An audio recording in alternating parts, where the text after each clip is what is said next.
Imagine living your life after 50 and feeling energized and excited about your future. Welcome to the Women in the Middle podcast, the podcast for women who are ready to figure out what they want and create the life they deserve. Here's your host and Master Certified Life Coach, Susie Rosenstein.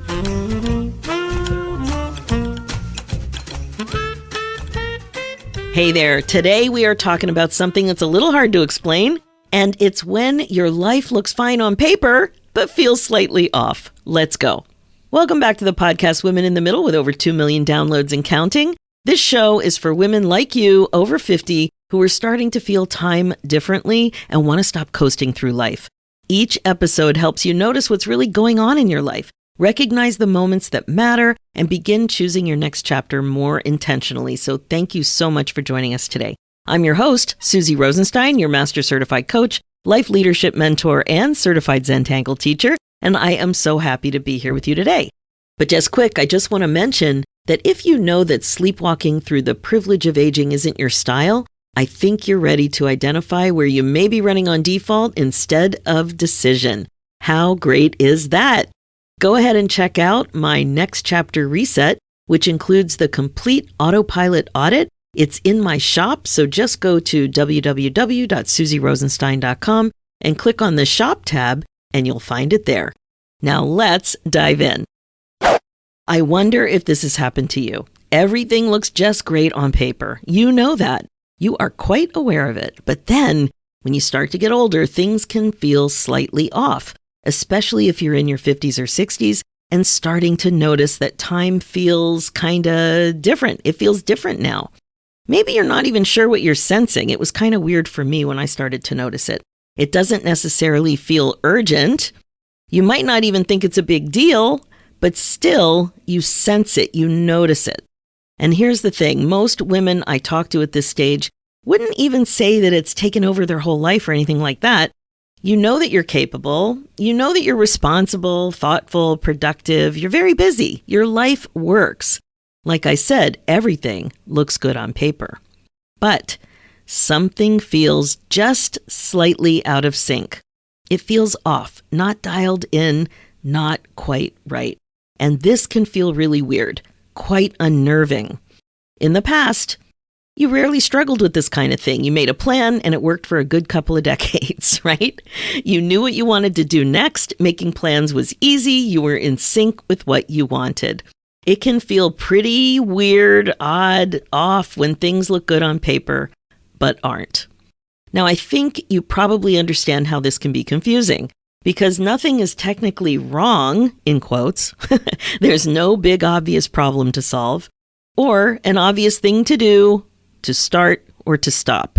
But also, there's no real sense of this is exactly how I want to be living my life right now. This was totally my experience in my last job, my last job.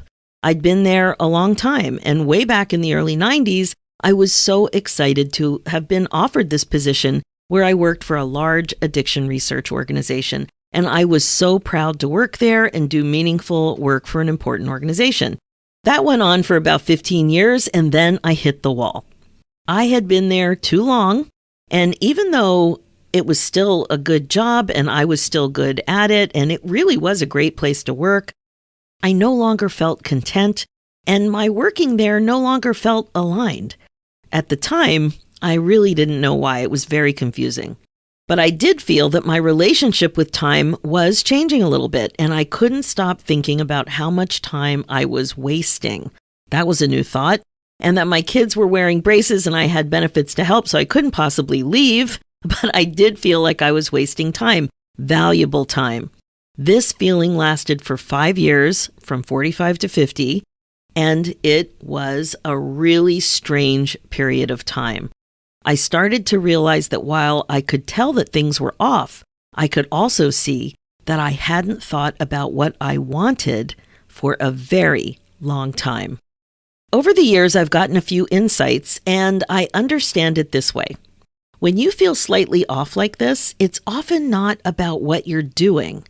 After coaching and interviewing hundreds of midlife women, I can see that it's about the fact that you haven't really stopped to think about it. You've been doing all the things, doing what's expected, showing up for others, keeping things running, being highly productive, and all of that is good. It is so good. Who doesn't love ticking something off a beautiful list, right? Who doesn't love that? It feels so good. But it also means that you've been living on momentum for a long time, and it might surprise you for how long. So let's really look at it. This is not about you necessarily doing anything wrong. This is what happens when you've lived a full, responsible life.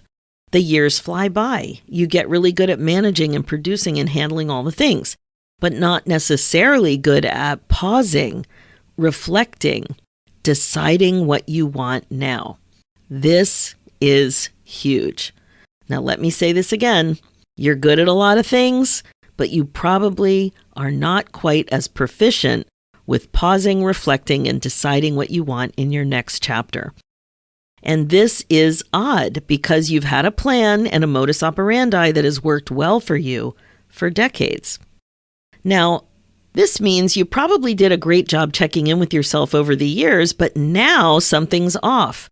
This is so common. Something happened with me around the time I turned 50 that really surprised me. You may have heard me share this realization over the years. It was my underwear situation, or as I've referred to them, affectionately referred to them as pathetic panties. In my early 50s, I started to become aware that my panties weren't doing their job. What I mean is, it's not just that they were ugly, but they were also not functioning properly. Your panties need to do a job, and my underwear collection included ones that had Lycra popping out, some were baggy, and sometimes they even fell down. Yes, my friend, they fell down. Now, thank God I was wearing a skirt in the grocery store parking lot that one fateful day, or they would have fallen down, hit the ground while I was shuffling along with my grocery bags on the way to my van. Now, you might be thinking, Susie, didn't you notice the bad state of affairs going on in your underwear drawer? And my answer to you is, like so many other examples at our age and stage, yes, but I didn't appreciate how much it was bothering me or really understand why I wasn't moving forward to change the situation. Years went by. I knew the panty situation was pathetic. They were not great. They didn't look good. They didn't feel good. They didn't do their job. But I had excuses. I didn't know where to shop for them anymore. For one reason or another, I had several. I tolerated it. I hadn't checked in seriously with myself about this in ages. I was pulled together, and on top of things in so many parts of my life, I showed up as someone who would not have pathetic panties, yet something was off. I wasn't handling it. The problem was going on years longer than it should have. This area of my life was oddly out of sync. So you see what I'm talking about? Here's where things start to shift. Notice that feeling. It's a subtle disconnect. It's not screaming at you, but you're aware of it. You don't have to think about this as a problem either, but it is important information. It's your life quietly asking for your attention. It might not feel urgent, it might not feel loud, but you're aware of it and it feels honest, like you sense that something true is going on. You can sense it, that it's truth. And this is where time comes in, because at this stage of life, you sense time awareness is more of a thing. You start to feel that your time matters and that you don't want to just keep going on in the same way by default, like you're winging it. And again, this isn't usually a panicky feeling, but it is about awareness. So you have a choice. Instead of asking what's wrong with me, a much more helpful question is, what haven't I been giving myself the space to think about? This is big. What are you so busy doing instead of allowing yourself to slow down, to think? Now, I just love these questions so much because noticing what's going on up there in your head, in your mind, in your brain is critical. Increased awareness can draw your attention to amazing information for you to become more intentional about creating the next chapter that you really want. And who knew that it would include what's going on in your underwear drawer? So remember, if you need coaching support for the changes you're excited to make in midlife, I'm here for you, and I offer group and private coaching. So my friend, if this episode resonated with you, if you can relate to that sense of things being fine, but not quite aligned, don't ignore that. That awareness matters. The next chapter reset is a simple, powerful place to begin. It's private, it's focused, and it includes the autopilot audit to guide our private conversation where we slow things down and take a closer look at what you might be ready for next. No pressure, just clarity. I'd love to talk to you about this. Head over to www.susierosenstein.com and click on the Shop tab, and you'll find the next chapter reset there. Okay, that is it for today. And just remember, you don't need a crisis to start paying attention to your life. Sometimes that inner knowing and quiet sense that something's slightly off is more than enough. So that is it for this episode. As always, thank you so much for listening to the Women in the Middle show. Please remember to share it with your friends and other midlife gals that you know would get a lot out of it. Being the queen of your brain domain is the best way to be. It is such a great time to stop waiting for the right moment and start creating the happiness, excitement, joy, and fulfillment that you crave. For show notes and links, go to www.susierosenstein.com and click on the podcast tab and look for episode 453. And you'll also see a link there for my other show, The Women in the Middle Entrepreneurs, which is all about the reality of running your business when you're a midlife gal. It's on iTunes, Spotify, and all the podcast places. Let's do this, ladies. It's time for you to put yourself first, one thought at a time. Thanks so much for listening, and I'll talk to you next week.